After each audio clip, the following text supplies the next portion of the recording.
I think the reason for this renewal of industrial policy intervention debate in the Western world has come from China perhaps placing the right bets. So in fact, one of the comments that we've also discussed earlier is that if China's global share of manufacturing today is 38%, and you think that in the next 10 years, the growth areas are renewable energy, batteries, and electric vehicles, and maybe even robots. All the Chinese are over-indexed. So their global share of manufacturing is 60 to 70 to 90% in these. The fact that manufacturing is now robotized and there is a natural propensity for inequality to emerge. So there are some social schisms that are emerging from that. But the primary catalyst has been the rise of China and its active use of industrial policy.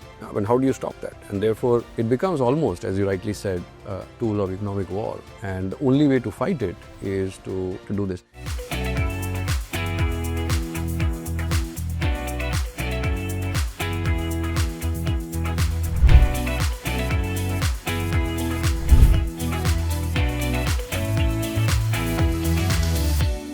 Hello and welcome to another episode of Open Dialogue. In our colleges and in our schools, we've been taught that free economies are the most efficient way of conducting trade. However, in the last few years, increasingly economies across the world have been building their own industrial policies. What is resulting in this shift and what are the implications both for global macroeconomics as well as for India? In today's episode, we discuss the rise of the industrial policy. Joining me today is Neelkanth Mishra. Neelkanth is the Chief Economist at Axis Bank. He is also the Chairman at UIDAI and he is part of the Prime Minister's Economic Advisory Council. Neelkanth, welcome. Thank you. So Neelkanth, to start with, maybe we'll go a little bit into the history and just talk about the history of industrial policy. So, if we can just go back and the first industrial policies that existed and what were those and how did they play out? See, industrial policies have always been a part of economies that are trying to industrialize. So even when the British were trying to modernize, this was pre-industrial revolution, and at that time the developed economies of Europe were the so-called low countries like Netherlands, Belgium. The British had imposed import taxes on, say, woolen products. I mean, at that time, manufactured products were quite limited. So the government actively undertaking mercantilist policies was the norm. And whether they succeeded or not, I mean, the counterfactual at that time was not very clear. And anyway, I think the sizes of economies were small and the population sizes were small. So perhaps it was easier to control. It was only when and remember that before 1776, of course, there were people who had some economic thought. Adam Smith's book actually completely changed the thinking on economics and that made it into a field. In the next, I would say 50, 70 years, a lot of new economic thought did come up. Governments, though, and the role of the state was still seen as, if you see some of the earliest, the founders of the US, for example, they were heavily into protectionism. Right. And the US in the late 18th century, in the early 19th century, was an emerging economy. And it had very high import duties. It was actively trying to build its industry because when it was effectively a colony of the UK, it was providing raw materials for the industrial output of England.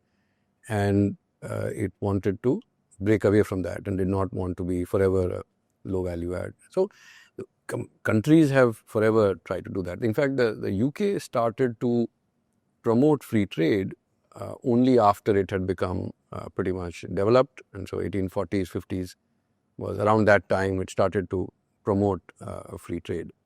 When in more recent times, say post Second World War, when Japan was trying to rebuild itself, there was very active industrial policy. When China started to build its industry, it only had the examples of Korea and Japan. It chose certain aspects of their industrial intervention and actually actively intervened in that.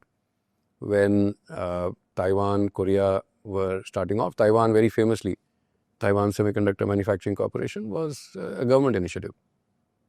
So I think most economies that have gone through this phase have actually had some kind of intervention, because while free markets are a very attractive concept, I mean, how do you create that initial seedling? In fact, if you remember those trees by the roadside where they would put some kind of a barrier while the sapling was still, so that the goats and the cows won't come and eat it.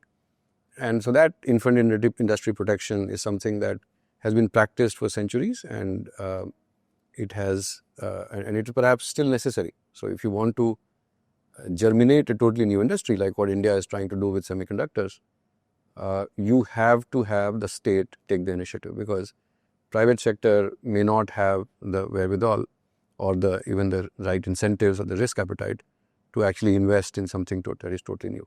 This has always been the case. Once the trees are reasonably sized and the economy is quite open, then it makes sense to open up the economy. In fact, the design of industrial policy because there are various forms of industrial policy. You can have import duties, you can have direct fiscal subsidies, you can have non-tariff barriers, you can have labor subsidies, power subsidies. There are lots of things, that capital subsidies. And so depending upon the industry, in some, for example, you can, like what the Singaporeans did, that you give subsidies, you say skilling subsidies or labor subsidies, but you allow complete freedom for foreigners to come and invest. You put some regulations that, look, you have to invest in housing, you have to give this, you have to give that, but we are not going to choose domestic firms over foreign firms. The Japanese did it in a very different way. The Koreans did it in a very different way. Even the Chinese initially, because they realized that they needed a lot of foreign expertise, were not really particularly picky about which industry to or which type of firm to promote. So they wanted investment. If you're a foreign firm, a local firm, a firm from another province, then I'm going to support you as well. But as once the economy sort of and the sector becomes of a certain size, it makes sense to expose it to market forces, because that is the next stage where I think productivity growth and innovation and natural cycles of destruction and creation and need to happen. And that's when, and so it is only when the economies became bigger and more strong that they started to open up, because at that stage, it's like a small child. You want to protect her from all types of infections till she has the strength on her own, and then after that, you want her to get the minor infections and the minor injuries, so that she is much more robust and strong when she grows up. So I think the same holds true for economies. The last point here as to if the economy is already large and complex, then why suddenly the reemergence of industrial policy? And I think this is because of primarily because of two trends. The first is that the rise of China. I think the problem was that the role models that China tried to adopt from, like the Asian tigers. See, if a Thailand or a Malaysia or a Taiwan or a Korea depend on, if they depend on export markets to drive their growth, is one thing, because they're small economies. If in an economy the size of China, if you are highly dependent on export markets, you are going to take away market share from nearly everyone else. And while in aggregate, I think it is more productive, and I think the world has benefited. The problem is that so there could be different regions of the US, for example, which benefited, and different regions that did not, that had lost out. So like the Midwest hollowing out, the hillbilly elegy, J.D. Vance's book, the whole description of that. So the coastal areas benefited, the Midwest suffered. And so then the political narrative starts to shift. The same in Britain. I think Brexit has been a terrible development for Britain, but the reason people voted in favor of it was that there's large parts of Britain which were losing out. So when that distribution is unequal, then people are upset and they want change. And then the political leaders want to drive that change, even if it is actually less efficient. So we are now headed into that. Now, if one large economy starts to do it, it is very difficult for other economies not to do it. Even if economically it does not make sense, politically, they will be under pressure that if they're doing it, why aren't you doing it? And so that's why I think it is reasonable to expect that the next decade and a half, 2 decades, we will see a lot more of government action and less of market forces. Great. So Neelkanth, we actually kind of covered a very kind of large piece of ground, and we'll, I think, go into details of each of these things. But to start with, first, industrial policy, as you said, has always been part of evolution of countries. It is perhaps in the kind of last, maybe between post the World War II, let's say up to 2015, 2016, when the primary line of thinking in the world was that a globalized economy, a globalized kind of economy is a good place to be because it creates efficiencies and so on and so forth. But then in the last few years, as you rightly said, lots of things have come together which have brought back the topic of industrial policy in perhaps every economy, actually, every country, whether they are the developed countries like the US, UK, etc., or even Europe, or it is India as an example. So everywhere the conversation has started. So what we'll do, Neelkanth, is maybe first try to understand what industrial policy itself is and what it does. And then let's go into a little bit difference between, let's say, the US, China, and so on and so forth. And then we can talk about India, where India actually is almost the reverse, right? Like for the vast majority of India's life, India has been India has been a closed economy. We've always had an industrial policy. Everything was license Raj. It's only in the last maybe 20, 30 years, post 92, is when it has relaxed. But then again, we are kind of, I guess, talking about this. So anyway, diving into this. So first is, you mentioned like industrial 3-4 ways of doing this policy. So what exactly is industrial policy, and like what are the various ways governments have used to, help kind of industries? So let's take what the US is doing, Yep. Which is the Inflation Reduction Act. It's actually named the Inflation Reduction Act because it's actually politically more palatable.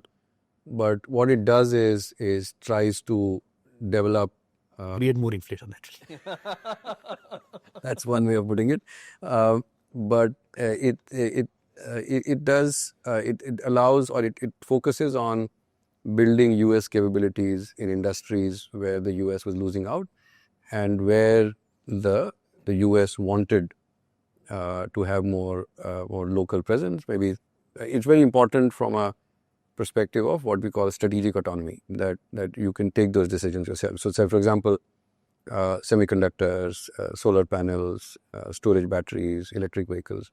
So these are sectors where the US thought that these are sectors of the future, and over the last 30-40 years, we've lost competitiveness in these industries, and therefore we need to have these industries. So what do you do? So the first step is that you start offering capital subsidies.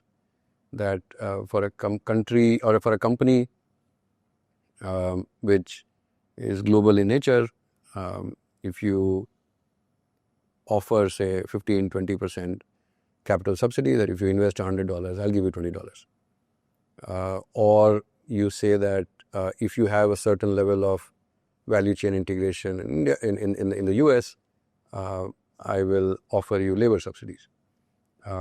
Then this is the federal government, and then the state government step in and they start competing with each other, and they say, look, if you come to our state and you set up your factory here, we will give you free water, or we'll give you free electricity, or we will give you sales tax exemption. So these are all directed interventions by the state, whether it is the federal government or the provincial government, to promote a certain industry. Now, which means that you are choosing to invest in a certain industry. So suppose like take storage batteries, the power storage. Now, there are many technologies in energy storage. When you choose to promote, say, lithium ion batteries, you are actually making a choice that I will not go for hydrogen, I will go for lithium ion. I will not go for iron-based batteries, and I'll go for lithium ion. And then you're in a way making that choice. And the reason why economic theory says that's a bad idea is that who decides whether to invest in lithium ion or not? Or it's a better technology, which is a better technology, and which is going to be a better technology of the future. So this is how, and then what you start to do is perhaps you start giving export subsidies, that if the scale of the US market is not big enough, then if you're exporting out of the US, they're not doing it, but these are possibilities that we'll give more incentives. If you, we will also give you protection from imports by raising tariff barriers, so that, which is what now the new regime wants to do, increase import tariffs so that local US industry, and there is incentive for people to invest in the US. So these are various forms, as I said, capital subsidies, subsidizing labor cost, providing free power or subsidized power, water, sales tax subsidies, and then import controls, export incentives. So all of these are various forms in which these are the tools and the financial measures that governments use to promote a certain industry, which is what net what you're saying, Neelkanth, is that basically at the end of the day, what the government is doing, it's saying that I want to promote X, which is either an industry or a company or a technology or whatever, and it says that because I want to promote this, I will artificially make it more, or less expensive or more profitable for the company to do this, right? So if I am giving a capital subsidy, as you said, which means that if you set up a plant, then if you have to put 100 rupees, I'll put 20, which means that instead of the private capital putting in $100 or 100 rupees, they are now putting only 80 because the 20 comes from the... And let me give you a more concrete and a much more extreme example. So like the semiconductor industry in India. Right. Now, we had nothing. Right. So we have hundreds of thousands of people, Indian origin, who are working in semiconductor fabs all over the world. Right. But we have 0 fabs in India. Right. Now, you want to create a fab. Yes. It's one of the most capital intensive industries in the world, and if there is no local value chain, there are no equipment companies to provide you support, no gas companies to provide you gas. So why will anyone invest? And it's a classic chicken and egg. So you can't get a fab because there is no gas provider, there is no power provider, there is no equipment provider, and all of that. So what you do is you say, okay, I will offer, the central government will give you 50% capital subsidy, and then the states are competing with each other. So some are offering 25%, some are offering 30%, some are saying I'll give you subsidized electricity, water, and all that. The rate of return on these projects, if there were no subsidies, would be 2 to 3%. Right. Because of the subsidies, the IRR jumps up to, in some cases, 12 and 13%, some cases 18 and 19%. That makes the difference. So then, whatever is the capital that is required to be put in by the private firm, it starts to make sense. Right. So if you had not provided that subsidy, that plant would never have emerged. Because now we have 5 large projects, 4 in packaging, 1 in wafer fabrication in India, now equipment companies are taking us seriously.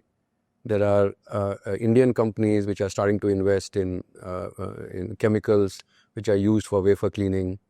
There are companies that are investing in their gas production capabilities. Some are even setting up factories so that they can export out of India. These are things that were unnecessary earlier. So already, because of the massive subsidy that has been given, the ecosystem is starting to emerge. So this is how incentives are created. The IRRs, the rates of return are boosted by the subsidy. But remember that now the government of India has made a choice that it wants to have semiconductor fabrication facilities. It is quite possible that 20 years later, when the global industry is oversupplied, or some new type of semiconductor or new types of electronics becomes very popular, then people will question why this was done. But at this stage, it seems to be a successful operation. Right. So obviously, we got into this semiconductor kind of an example, but in general, basically, whichever government is choosing to make something more quote unquote competitive than it otherwise have been. And so the positive of this is that, as you said, semiconductors, there'll be in India, there'll be some footprint and there'll be ecosystem will develop and so on and so forth. The negative side of this is that we have artificially made something more, competitive than it naturally would have been. Which, as an example, you said that if it were like lithium ion and if kind of governments are investing a lot behind lithium ions, which means that the lithium ion prices will probably be lower than competition and hence they will win in the market. But it could have been that the other technology was actually a better technology. And so that's the kind of the balancing factor here, which is where I guess in the 1970s and 80s and 90s and so on and so forth, the economic thinking was to say that let's not kind of interfere into the markets, let the markets play out and let's kind of go this. Absolutely. Let's go ahead. The other angle that you spoke about, which is I thought I will delve into a little bit, is a lot of this is driven by A, the rise of China, and B, the rise of China in quote unquote new industries or new kind of technologies. And in particular things like batteries, solar panels, etc. Where also there is this worry that the supply chain, kind of the raw material itself is highly concentrated, and there is a worry that the impact of this can go beyond economics. It can get into the strategic side of things, and this can be a tool of war almost. So, will be helpful just to get some perspective from you on this as well.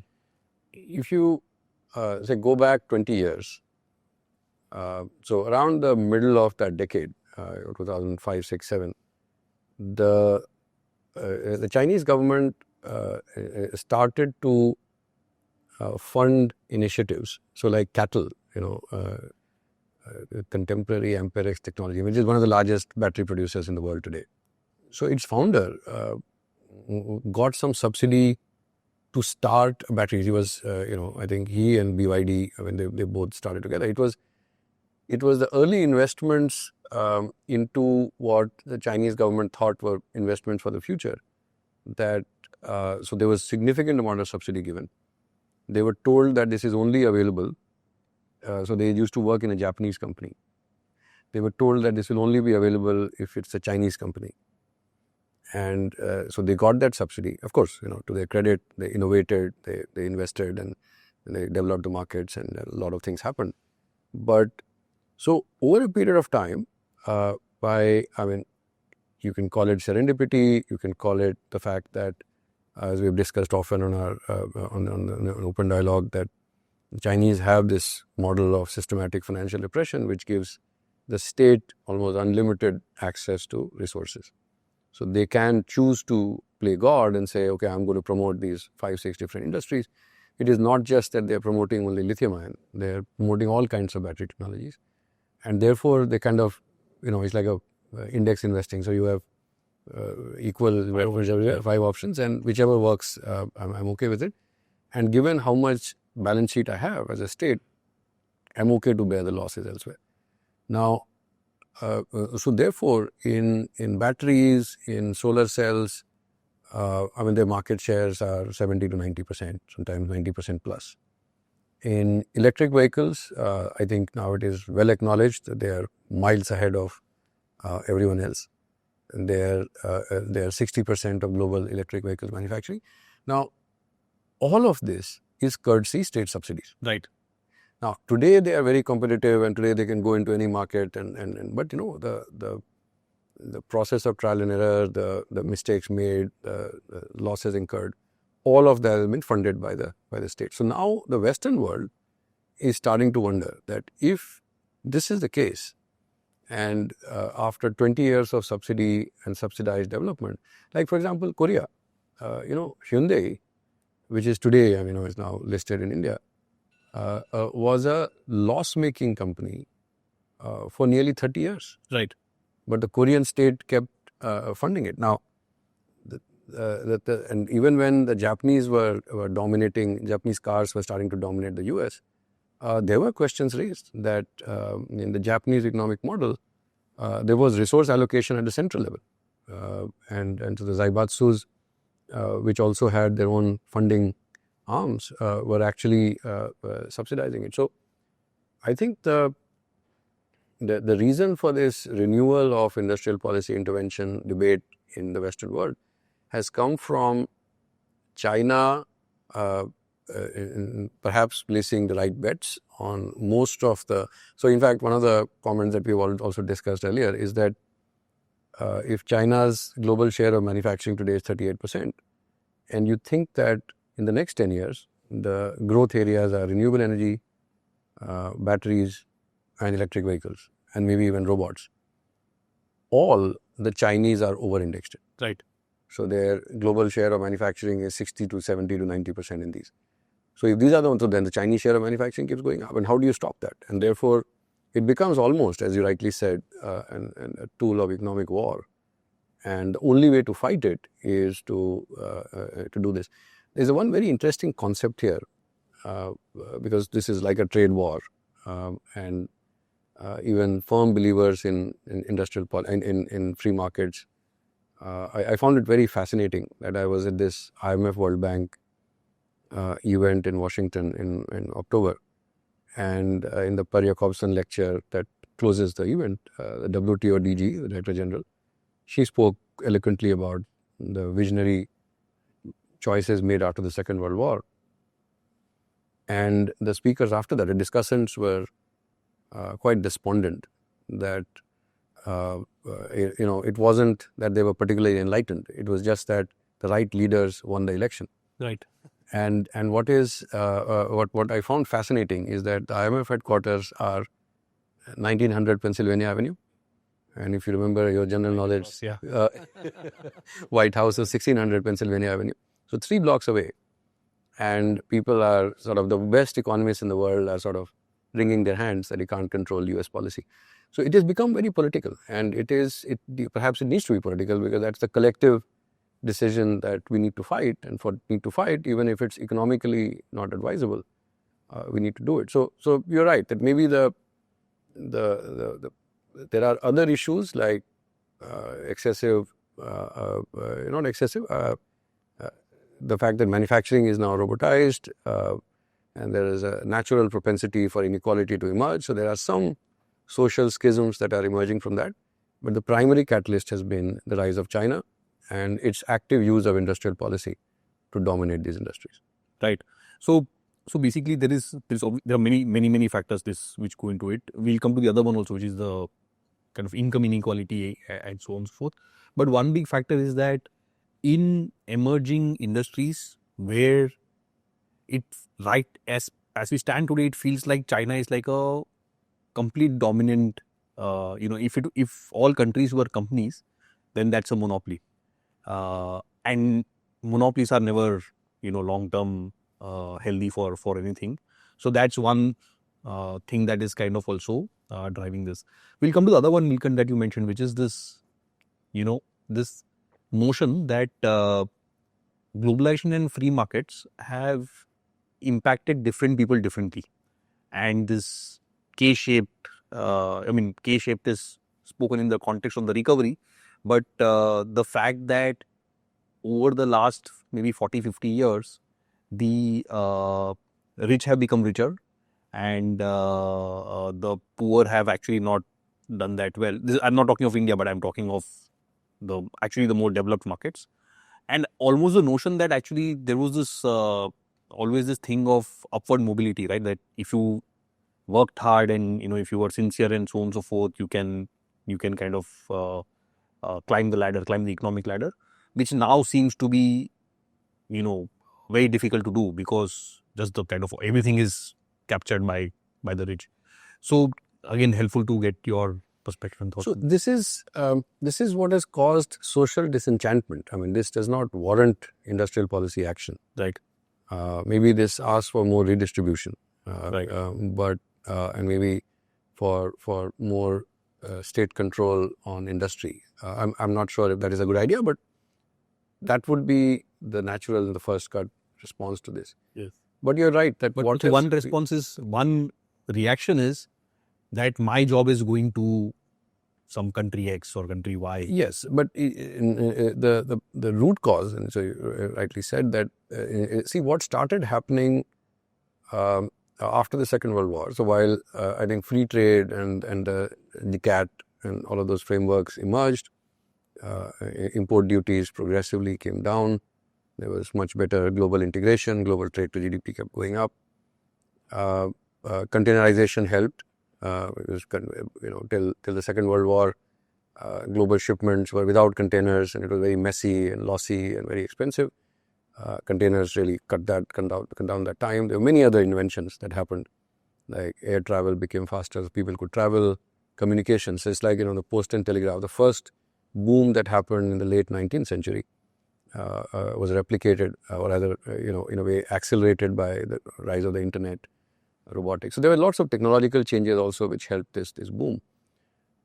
But from a policy preference perspective, the rise of socialism and the fact that the USSR was doing so well in the 1930s and 40s, and even in the 50s, it was actually seen as a shining example. There was a very visible leftward turn, if you call being left as a socialist, across the world. So it wasn't just India which adopted it, and the whole world was going down that path. And then there's a disenchantment with the stagflation of the 70s had meant that in the 80s, or even the late 70s actually, even Carter, see what Reagan got a lot of credit for. Some of those policies were actually triggered by Carter before him. And then very famously Thatcherism in the UK. So then liberalism became neoliberalism, which is that we want no control at all. So there should be no control on any industry and free markets. Regulators should be very, very, very small. But within 15, 20 years, the problems with that approach started becoming visible. So we saw the financial crisis, which was a result of the financial system going out of control. Then all the problems of the Midwest getting hollowed out, the absolute crisis of addiction to and therefore drop in longevity or the life expectancy among whites in the US. So all of those problems, I think, showed. And another aspect, which I think you also mentioned, was that the percentage of Americans who persisted in the top 1% of the income bracket, because if their father was in the 1%, what is the probability of you being in the 1%? Till the 1960s and 70s, that percentage was really small. That percentage today is very large. Much larger. I forget the exact numbers, but those percentages have gone up. So I think the upward mobility, which used to be a big factor in the US, is now actually no longer there. So there is a political pressure to address this. Now, in no ways is this directly related to industrial policy. Right. But what tends to happen is that the political leaders who win the mandate, they have to interpret the mandate for themselves. Right. So it's not that the voter is now going to tell them, well, this is why I voted for you. So there is this aspect which is, how do we deal with China and how we deal with Chinese manufacturing? But at the same time, there is another completely different set of pressures, that how do we deal with the growing inequality and the persistence of inequalities in particular families and all that the poor remain poor and the rich remain rich. So how do we address that? And I think those are that does not warrant industrial policy, but maybe there is different social policy that I think the Biden administration was trying to address that through redistribution. What perhaps the Trump administration will address it through is increasing deregulation. So their thing is that it is because of excessive regulation that we have seen the persistence of the elite, and that if we deregulate and more market forces come in, more competition emerges, perhaps some of these problems will get addressed. So let's see what it works. But I would not equate it to the demand for industrial policy. Sure. So, Neelkanth, maybe 5 minutes on just the various industrial policies that have come up in the last 4-5 years across the world, and then we'll move on to India and kind of what it means for us. So, you spoke about the Inflation Reduction Act. What are the other kind of big industrial policies that have been picked? So, US has had the CHIPS Act. I think now. And what was the CHIPS Act? If you can just spend 1 minute on each. Inflation Reduction Act was about high tech, clean energy, etc., etc. So the CHIPS Act is to get more semiconductor manufacturing into the US. So explicit subsidies for TSMC to set up its fab in Arizona, and to several other manufacturers who have benefited from it. So there's a list of companies that are beneficiaries, which apply for the subsidies and get it. I think Europe also has had its own version of actions which promote local manufacturing. In India, we have seen the production-linked incentive schemes. As I said earlier, the semiconductor fab subsidies, which are capex subsidies. These are not PLI schemes. These are not production-linked, but these are actual capex subsidies.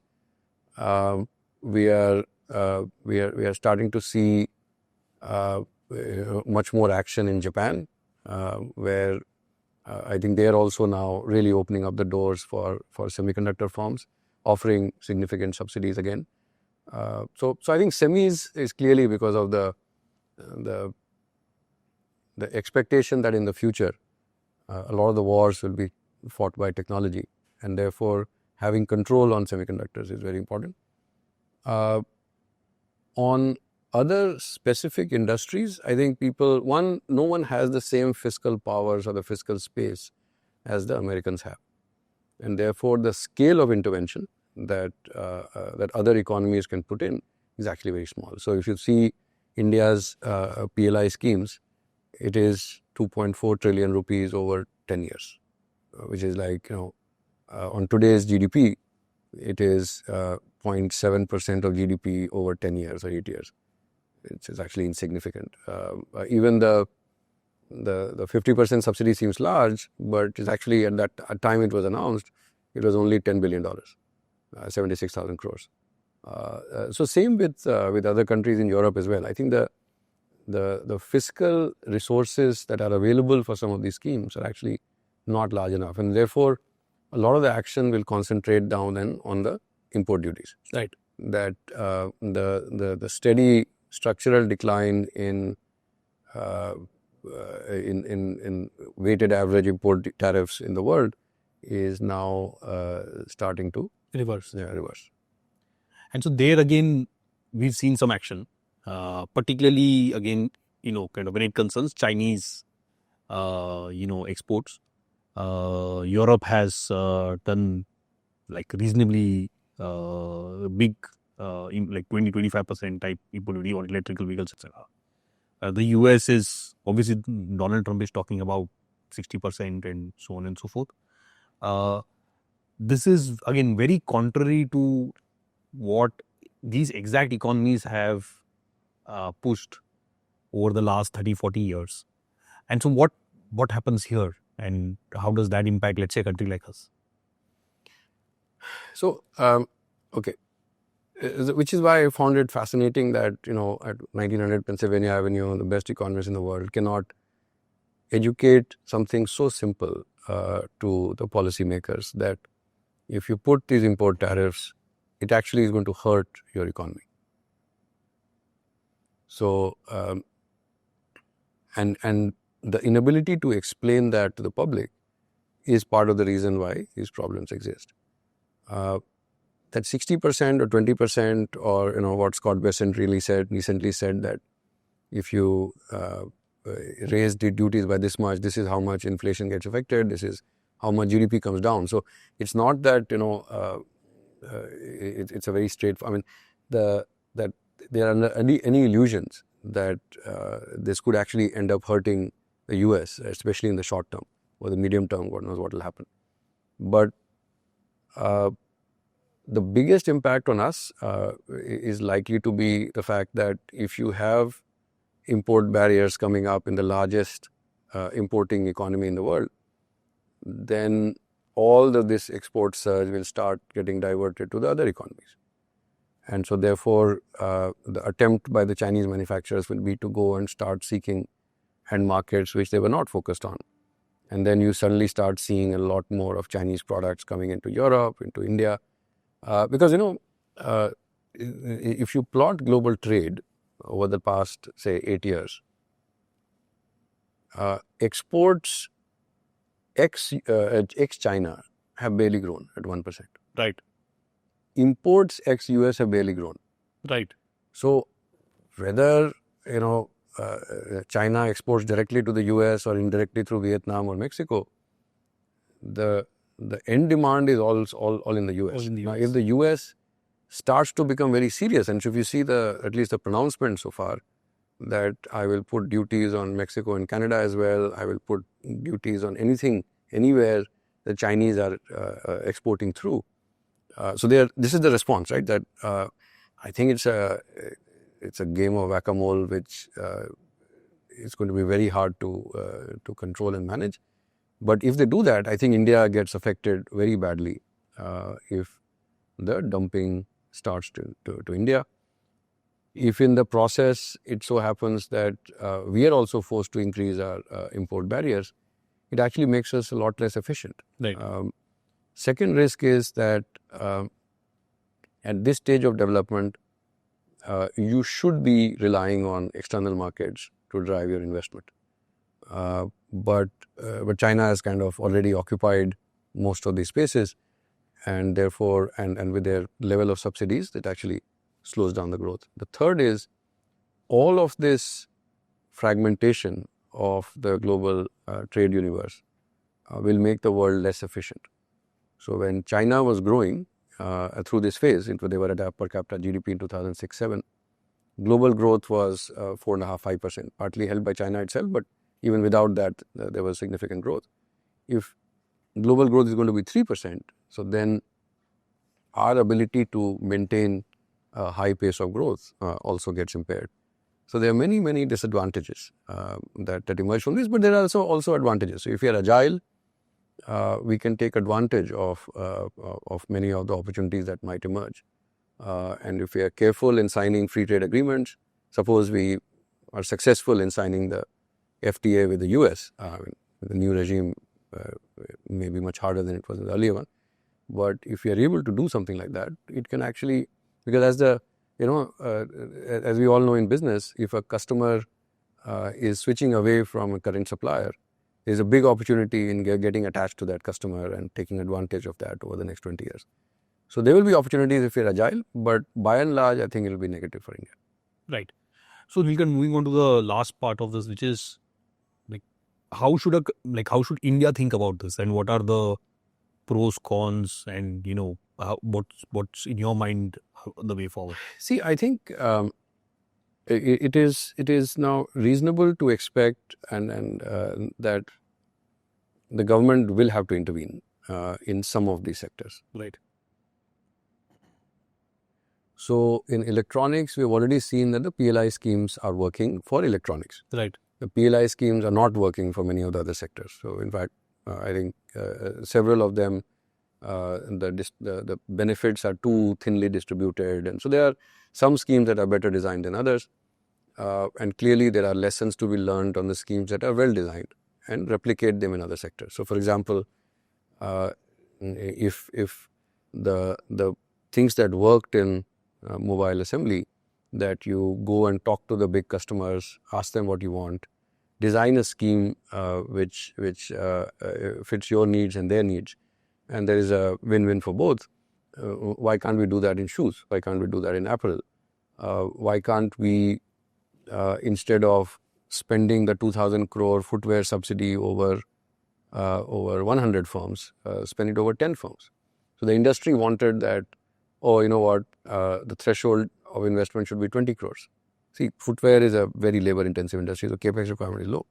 But if it is 20 crores, your size is so small, no global buyer wants to buy from you. So if you say that 10 people will get it, but only if you hit, say, a $500 million revenue target. And then the large firms start coming in. You go and sit with Nike and Adidas and New Balance and Asics and say, what do you want? What should we do? What kind of policies? And then you draft a policy like that. So in specific sectors, I think where we have struggled over the last 20 years to attract the China plus one or people, despite having a very low wage rate. I do think that government intervention is needed. We do not have unlimited fiscal space, but I think with suitably designed schemes, I think there is clearly something that will emerge. What we have to stay clear of is interventions which hurt market competition. Meaning that one of the reasons that our industrial policy didn't work in the first 40 years was that we were trying to promote national champions.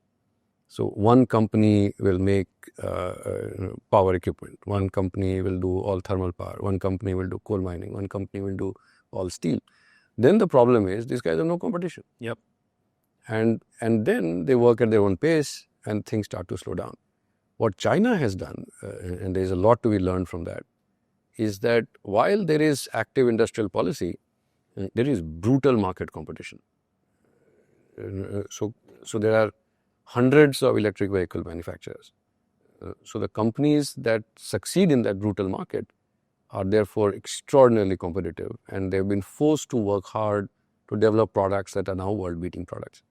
So even as we try to intervene in some of these segments, either to protect our incumbents because they are strategically important, or to create new industries where our footprint currently is too small and we want to grow, I think it's very important to create ecosystem solutions such that, or think of ecosystem-wide implications, such that market competition actually is not challenged.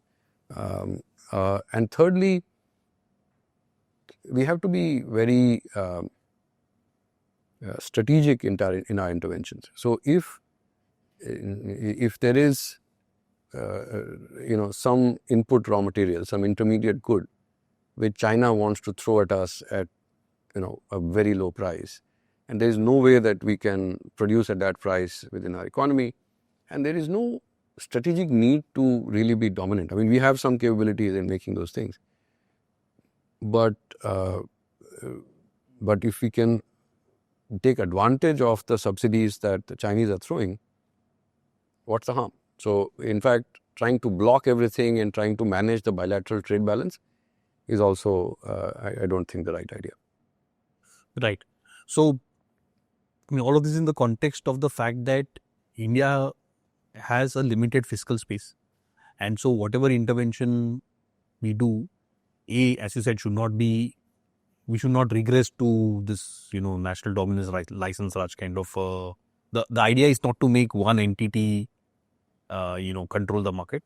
The idea is that domestic capabilities are built, which are world beating, right? So we have to be competitive at a global scale. And hence, we should not do anything stupid. But second point you're making is that we have to focus resources. You can't, 2,000 crores put across 100 firms is not going to help, because it's actually a very tactical, one-time goal more than anything else. But if you were to then say 2,000 crores to 10 companies, then it is a meaningful number, and that they can, and then you can put some really tough asks on them that you get this only if A, B, C, and D happen, and so then you force them to become globally competitive, and then the hope hence is that the 2,000 crores that you put in today will pay back to the country over multiple times over the next 10-20 years, because these guys are now dominant, they are world beating, local jobs get created, they'll pay taxes, people who earn income will pay their taxes, and so on and so forth. And so it has to be also focused and sharp, is the other point you're making. Great. So Neelkanth, with that, we'll kind of come to an end to this episode. It's kind of a fascinating topic, as you said. It's also very complicated. I mean, just to summarize, industrial policy has been a fixture of development of economies for the longest time. But there was a period after the Second World War when the thinking moved to saying, look, global economies, some guy will build X better, some guy will build Y better. So why kind of not benefit? And let kind of we bring down trade barriers and bring in competition, and the most efficient guys are the guys who win, and that's good for everybody. That continued for a long time. It helped economies like India quite significantly. After opening up our economy, we've done incredibly well. Yes.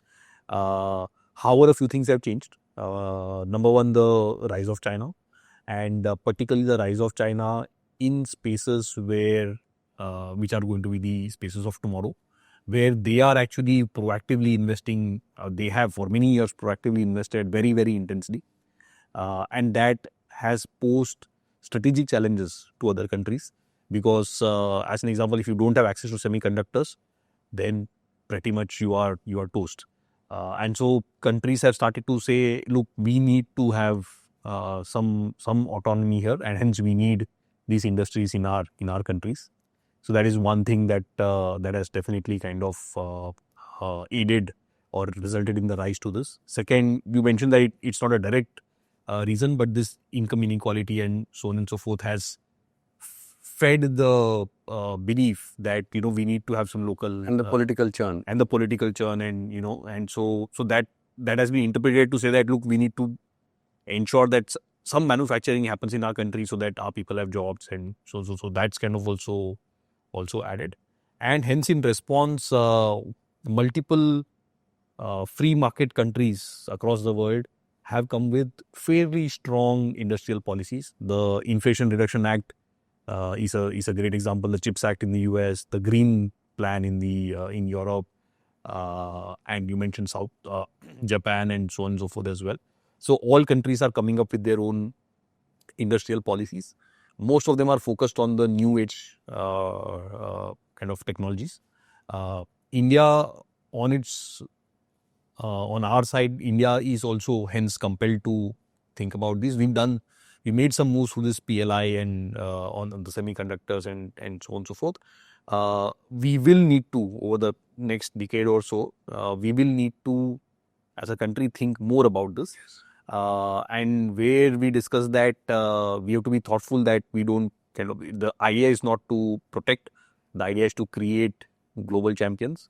And so in the limited fiscal space we have to invest in the right areas. We have to invest with some purpose and in some magnitude. It can't be small kind of amounts spread across many entities. It has to be very focused. And it has to be in areas that matter for our long-term success.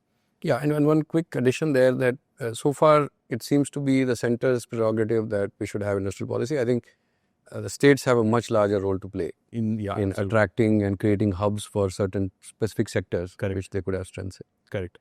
And again, China is a great example, right? You have you have ecosystems. You have a center where electric vehicles are being done, and you have another one where apparel is being done, and another one where something else.